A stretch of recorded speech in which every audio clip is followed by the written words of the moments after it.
Située à la pointe de la péninsule de Malacca, Singapour est née des eaux, celle des océans et celle des pluies chaudes qui fécondent l'archipel. Les bâtiments en forme de navires ou de durians ont été érigés là où se dressaient autrefois des forêts primaires. C'est dans cet environnement humide qu'a été établi le plus beau zoo du monde. Créé en 1973 sur une trentaine d'hectares, auxquels s'en ajoutent 40 dévolus à un safari nocturne, il reçoit 1,5 million de visiteurs par an, venus admirer 2600 animaux appartenant à plus de 300 espèces. Les hôtes les plus célèbres du zoo de Singapour sont ces 24 orang-outans. Dans l'immense espace dont ils disposent, ils mènent une vie arboricole, semblable à celle de leurs congénères sauvages, de moins en moins nombreux dans les forêts voisines de Malaisie ou d'Indonésie. Chomel, mère exemplaire, attire les regards des visiteurs. Son bébé restera agrippé à son pelage pendant 2 ans et elle assurera son éducation pendant 8 ans. Elle lui enseignera la botanique pour qu'il puisse choisir les fruits les plus nutritifs. On ne devient pas danseur des cimes du jour au lendemain. Elle lui apprendra aussi, pas après pas, comment se mouvoir au sommet du monde.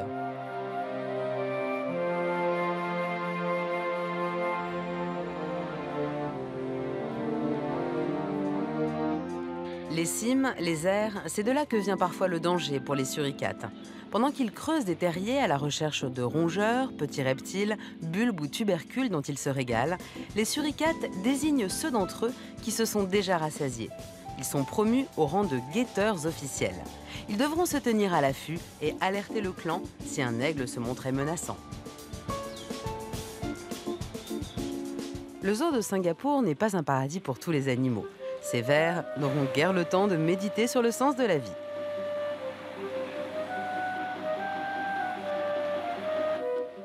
Avec quelques œufs durs, un peu de bœuf et de la poudre de fourmi en guise d'épices, ils seront bientôt servis à la table d'un des animaux favoris des visiteurs, le pangolin.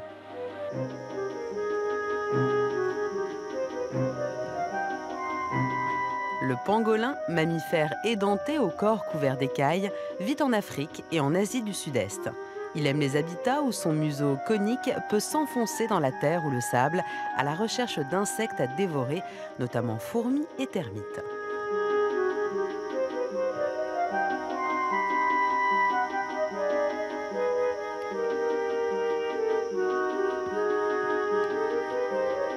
Dans la nature sauvage, il se montre plutôt nocturne et solitaire. Il ne côtoie les représentants du sexe opposé que pour l'accouplement. Le romantisme du pangolin reste à démontrer.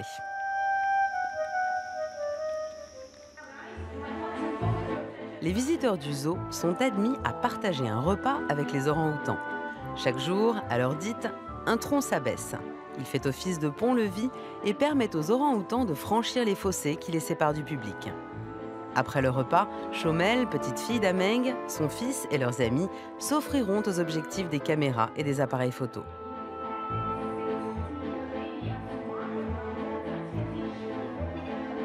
Le festin peut commencer.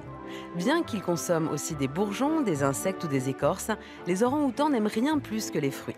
Ils se régalent de figues sauvages, durians, litchis ou mangoustans. Leur connaissance de la nature est telle qu'ils prévoient le moment où les fleurs de tel ou tel arbre deviendront des fruits. Ils sont capables d'y revenir le moment venu. Ce sont ces connaissances que Chomel transmet à son bébé.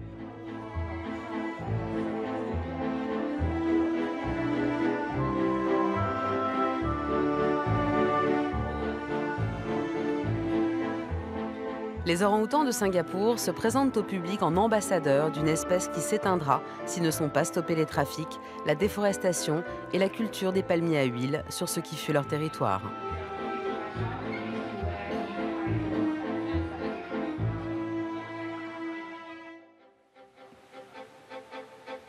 Sur les escarpements d'une spectaculaire falaise éthiopienne reconstituée en béton renforcé de fibres de verre, une troupe de 90 babouins hamadryas s'exhibe aux visiteurs.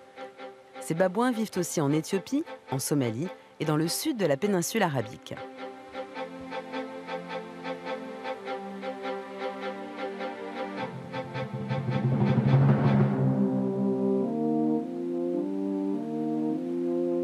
Le gonflement des parties génitales signale la disponibilité sexuelle des femelles.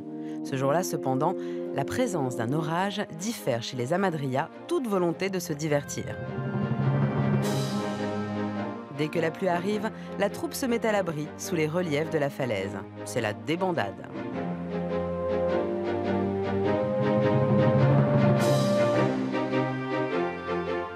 La société des babouins est très hiérarchisée. La structure du groupe s'organise autour de mâles dominants qui régentent des harems. Mais quand la pluie tombe dru et que chacun veut se mettre au sec, difficile de maintenir la cohésion de la troupe.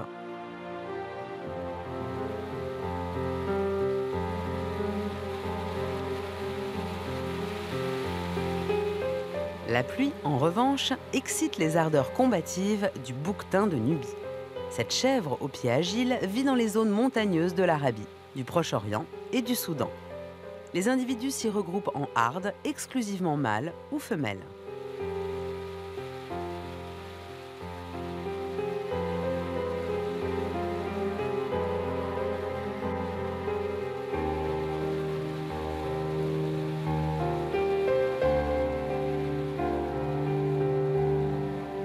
À Singapour, il tombe en moyenne 2,5 mètres de pluie par an, mais le niveau des précipitations peut atteindre 50 cm en une seule journée. C'est un climat atypique de forêt tropicale humide. La moiteur règne. Elle étouffe les hommes. Les animaux, eux, n'ont d'autre choix que de la subir, ni d'autre option que la patience.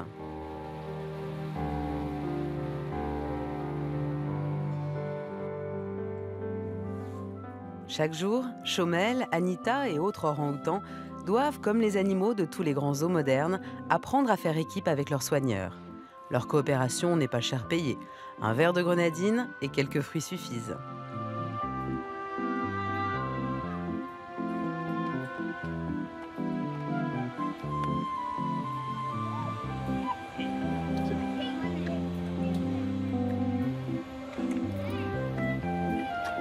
Le but de l'entraînement est d'obtenir d'eux qu'en cas de maladie, ils se prêtent docilement aux soins qui devraient leur être prodigués par les vétérinaires.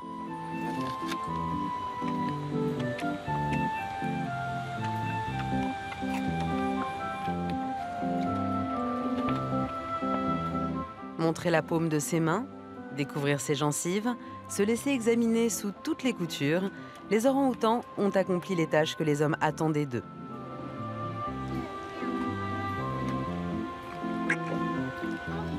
Ces primates à la peau rose ne sont guère difficiles à satisfaire. Avec un peu d'intelligence, on peut abuser d'eux et leur extorquer quelques fruits de plus.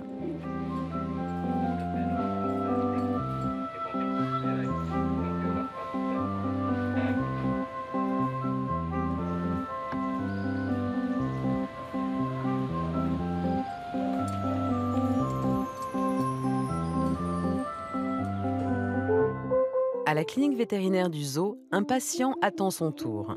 C'est un loris paresseux. Il doit son nom à la lenteur de ses mouvements. La lumière du jour surprend autant le précieux petit primate que l'irruption humaine dans son domaine. Il aime la nuit et la tranquillité. Les vétérinaires du zoo veulent vérifier l'état général de l'animal, son rythme cardiaque, sa respiration, son métabolisme.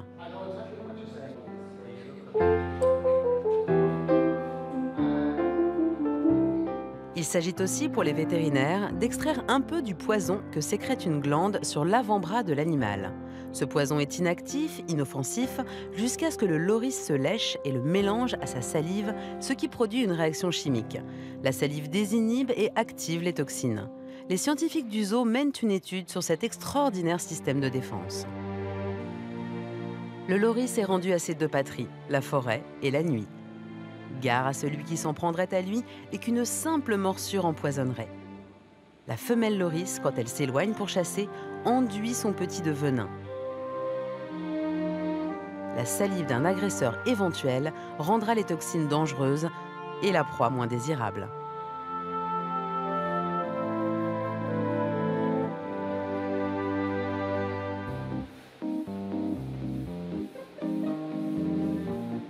« 6 heures. C'est à peu de choses près l'heure à laquelle se lève le soleil chaque jour de l'année sur cette contrée située à seulement 160 km de l'équateur.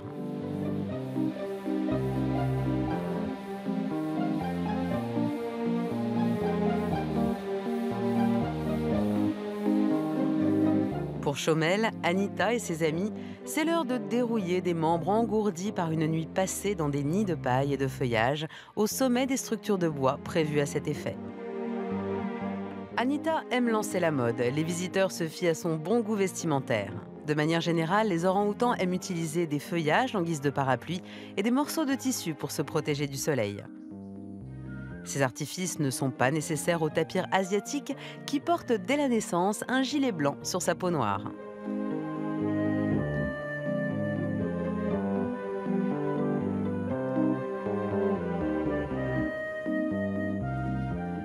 Une trompe tronquée, un pied de rhinocéros, une allure qui ressemble à celle du sanglier, le tapir est fait de briques et de broc.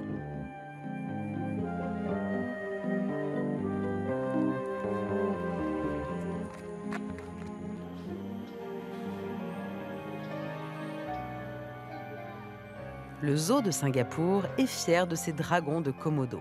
Ce reptile impressionnant, originaire d'un minuscule archipel d'Indonésie, est capable de traquer, poursuivre, tuer et dévorer des proies de la taille d'un cerf. En longueur, il peut atteindre 3 mètres et son poids dépasse souvent 70 kilos.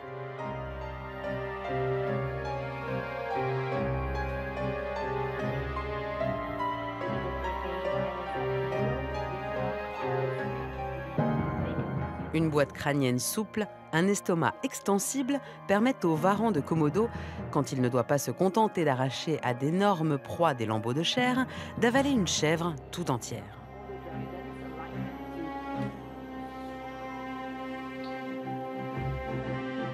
Pour Anita, vedette incontestée du zoo de Singapour, les Homo sapiens sont de drôles d'animaux.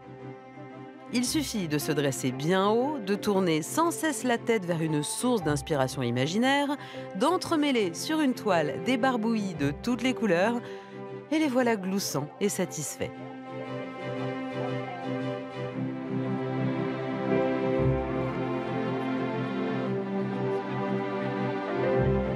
Il aura suffi à Anita de danser devant le chevalet, de jeter au hasard des giclées de peinture pour se faire acclamer. Anita aime son zoo. Elle peut y contempler une véritable star, l'homme, l'animal le plus naïf du monde.